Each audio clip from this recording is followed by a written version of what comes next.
Am I the asshole for calling the police on my sweet, elderly neighbor and potentially ruining his life? I'm writing this with shaking hands. I haven't slept in 2 days. Every time I close my eyes, I feel like someone is watching me. I feel sick to my stomach. I've lived in this quiet, beautiful U.S. suburb for 6 months now. I thought I found my dream home. It's a small, cozy house with a big backyard and a white fence. My neighbors seemed perfect, especially Mr. Henderson. Mr. Henderson is 72 years old. He's a widower. Everyone in the neighborhood loves him. He bakes cookies for the local kids. He waves at everyone. He's the classic grandpa of the street. When I moved in, he brought me a blueberry pie and told me, "Don't worry, young lady, this is the safest street in the country. I keep an eye on everything." At the time, I thought it was sweet. I thought he was just a lonely old man looking out for a single woman living alone. How wrong I was. Let's talk about my bedroom. My bedroom has a large window that faces the side garden. It's my favorite spot. It gets the morning sun. But because I value my privacy, I have thick curtains. I only open them halfway when I'm getting ready for work or reading a book. About 3 days ago, I was getting ready for bed. It was around 11 p.m. The street was dead silent. I was standing in front of my mirror, wearing just my robe. I went to the window to make sure it was locked. As I reached for the latch, something caught my eye. In the darkness of Mr. Henderson's yard, right behind a thick row of hydrangea bushes, I saw a tiny, flickering blue light. My heart skipped a beat. I thought maybe it was a firefly or a solar garden light, but it didn't move. It was steady. I turned off my bedroom light and stood in the dark, peeking through the slit in my curtains. I grabbed my phone and opened the camera app. I used the 100x digital zoom feature. My blood turned to ice. It wasn't a garden light.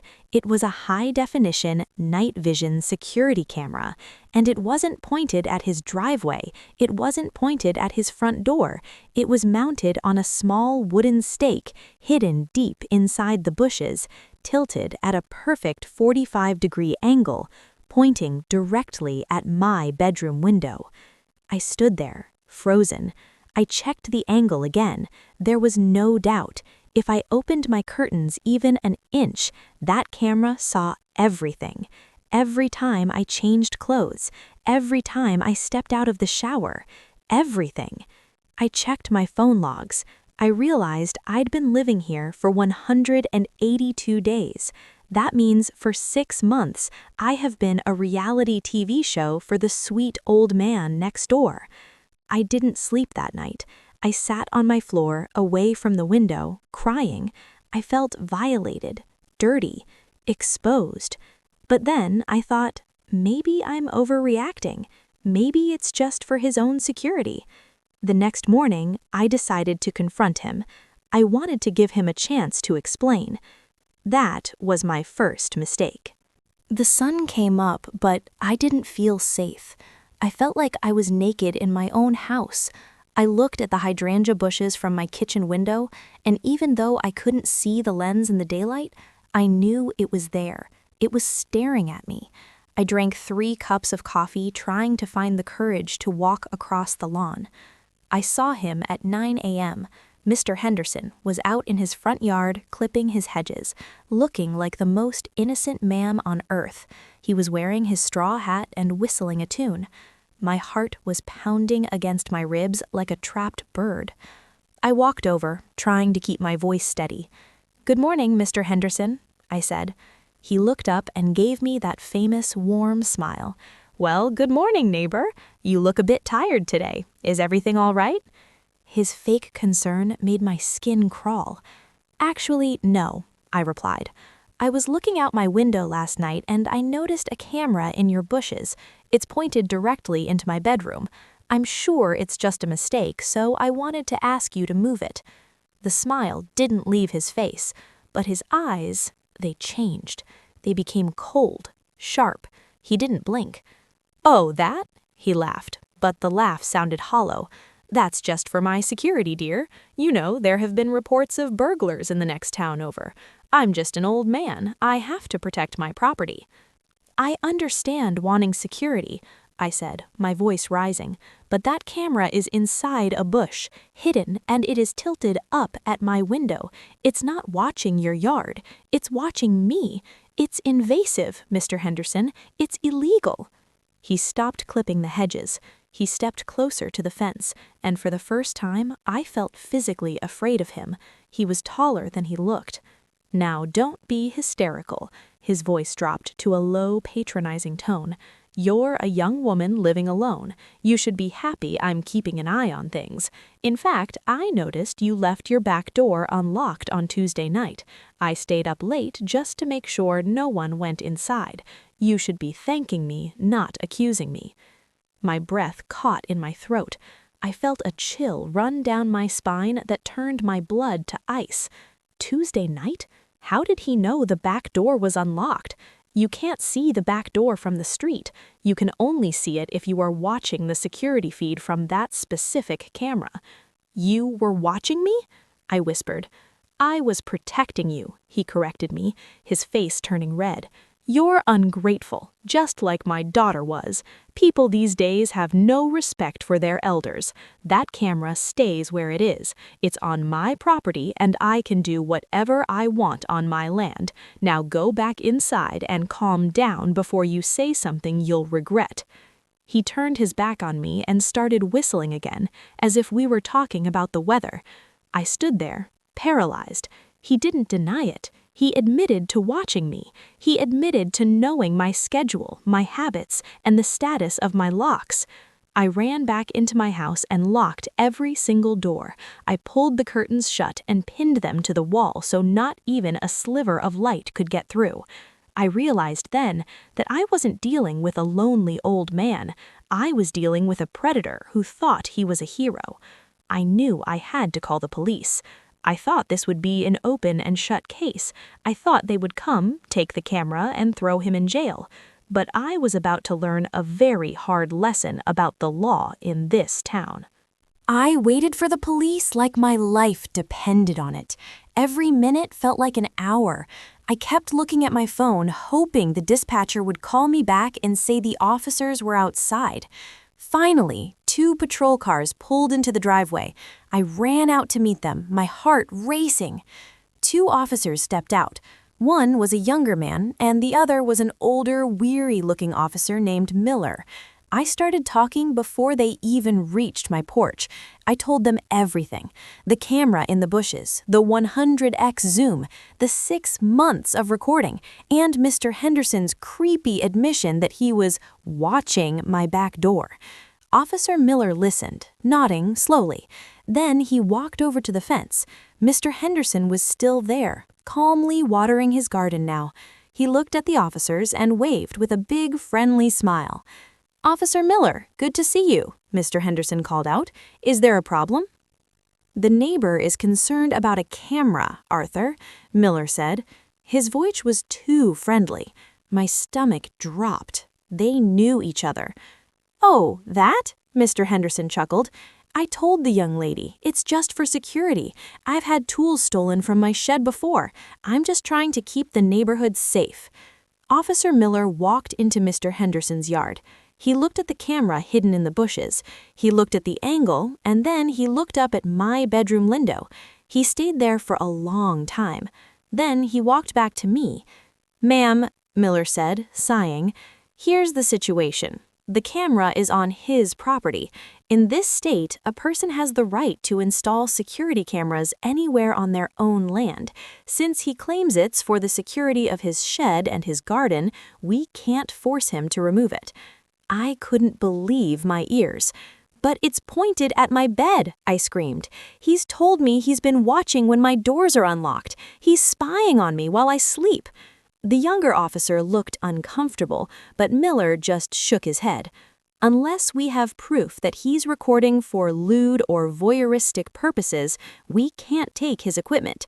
He hasn't broken any laws yet." He spied on you in a public space or a space visible from his yard. Since your window is visible from his yard, the law says there's a limited expectation of privacy. A limited expectation of privacy in my own bedroom? I was trembling with rage. Are you serious? He has 6 months of footage of me. We talked to him, Miller said, his voice turning cold. He says he doesn't even have a recording hard drive. He says it's just a live feed so he can see his yard from his tablet. Without a warrant, we can't check his devices. And without a crime, we can't get a warrant. My advice, get some better curtains. They left, just like that. They got back in their cars and drove away. I stood in my driveway, feeling completely abandoned. I looked over at Mr. Henderson. He didn't say a word. He just stood there, holding his garden hose, staring at me. He gave me a slow, deliberate nod, and then he pointed his finger at the camera in the bushes and then pointed it at me. He was winning. The law was on his side. My house, my sanctuary, had become a cage. I went back inside, but I didn't feel safe. I felt like there were eyes on every wall. That's when I realized that if the police wouldn't help me, I had to help myself. I wasn't going to just get better curtains. I was going to give Mr. Henderson exactly what he wanted. I was going to give him a show he would never forget. But first, I needed to make a phone call to someone much meaner than the police. I didn't call a lawyer. I called my brother, Jax. Jax isn't a lawyer, and he certainly isn't a fan of following the rules when someone is being a creep. He's a contractor who specializes in high-end security and fences. I told him what happened, and he was at my house in 3 hours with a truck full of lumber and high-intensity LED floodlights. "If the law won't move the camera," Jax said, grinning, "we'll just make sure there's nothing for the camera to see." We spent the entire Saturday building. I didn't just buy better curtains. We built a 12-foot-tall, solid plywood privacy screen, exactly 1 inch inside my property line. It was huge, it was ugly, and it completely blocked Mr. Henderson's view of my entire house. But we didn't stop there. Jax installed 3 industrial-grade, motion-activated floodlights on top of the screen.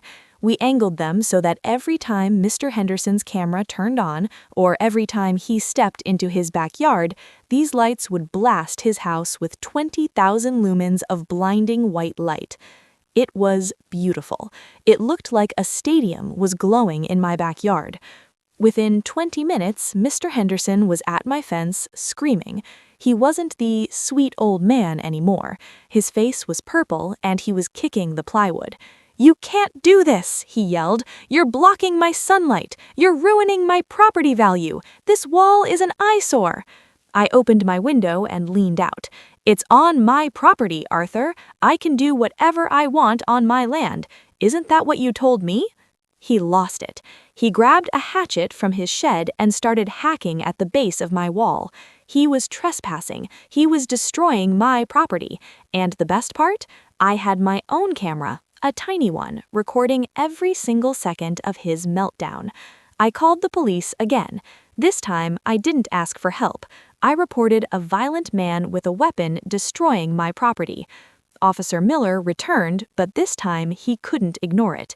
He saw the hatchet, he saw the damage to the wall, and when I showed him the footage of the neighborhood grandpa acting like a maniac, the blue wall of silence finally crumbled. They handcuffed Mr. Henderson on his own lawn. As they were putting him in the car, I handed Officer Miller a legal document my brother's friend, a real lawyer, had drafted. It was a formal demand for a restraining order based on the harassment and the recorded threats. Because of the arrest, the police finally got a warrant to search his house. They didn't just find a live feed, they found a server room, they found folders and folders of footage, not just of me, but of the previous tenant and the woman who lived on the other side. He had been the neighborhood voyeur for over a decade. He's currently facing multiple felony counts of stalking and voyeurism. The sweet old man is likely going to spend his remaining years in a cell. Now, here is why I'm asking if I'm the asshole. My neighborhood is divided. Half of the people are thanking me for exposing him, but the other half, the people who had been his friends for 30 years, are calling me a house wrecker.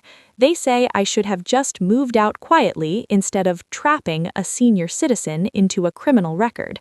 They say I pushed him to the edge with my wall and lights. My own mother told me I was too aggressive and I should have respected my elders. So, Reddit, I need to know. I protected my body, my home, and my sanity. I used his own logic against him, but in the process, I destroyed the reputation of a man the whole town loved. Am I the asshole?